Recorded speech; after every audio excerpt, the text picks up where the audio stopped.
Hello friends, मैं Aryan school of business advisor YouTube channel business hour पर आपका स्वागत करते हैं। आज हम बात करेंगे बिजनेस बॉडी पार्ट्स का निर्माण।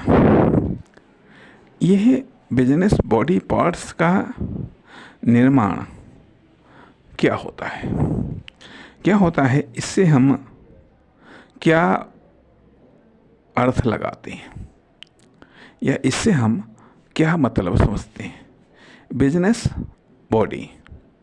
बिजनेस बॉडी अर्थात वह प्रारंभिक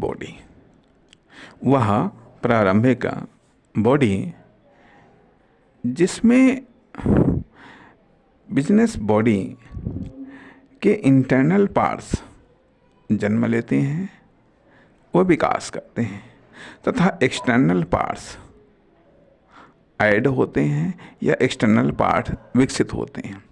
अर्थात बिजनेस बॉडी वह एक बेस है जिसमें इंटरनल पार्ट्स जन्म लेते हैं, वह विकसित होते हैं तथा एक्सटर्नल पार्ट्स जन्म लेते हैं, वह विकसित होते हैं। अर्थात फिजिकल बॉडी अर्थात जिससे कि मान लिया मानव शरीर हो सकता है, लेकिन यहाँ पर बिजनेस बॉडी से क्या लेन देन है, बिजनेस बॉडी से क्या मतलब है। क्योंकि बिजनेस बॉडी कॉमर्शियल या नॉन कॉमर्शियल क्रिया, प्रतिक्रिया व एक्शन लेती है।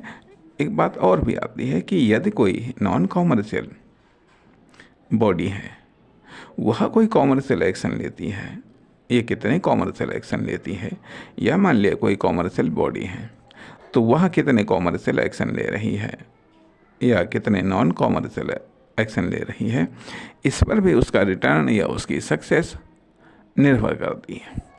इस पर भी उसका रिटर्न या उसकी सक्सेस व उसकी ग्रोथ या उसकी इनकम, ये सब चीज़ें इस पर भी निर्भर करती हैं।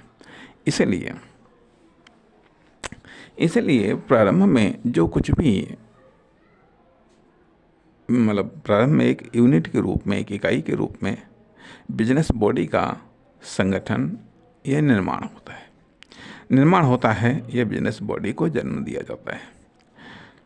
उसके बाद में फिर अब ये इस बात का निर्भर करता है कि आखिरकार क्या बिजनेस बॉडी के जन्म के पहले उसके इंटरनल या एक्सटर्नल पार्ट्स जन्म दिए जा चुके थे, क्या ये विकसित हो गए थे, या मान लिया कि बिजनेस बॉडी के जन्म के समय में उसमें कौन कौन से इंटरनल पार्ट्स थे, कौन कौन से एक्सटर्नल पार्ट्स थे।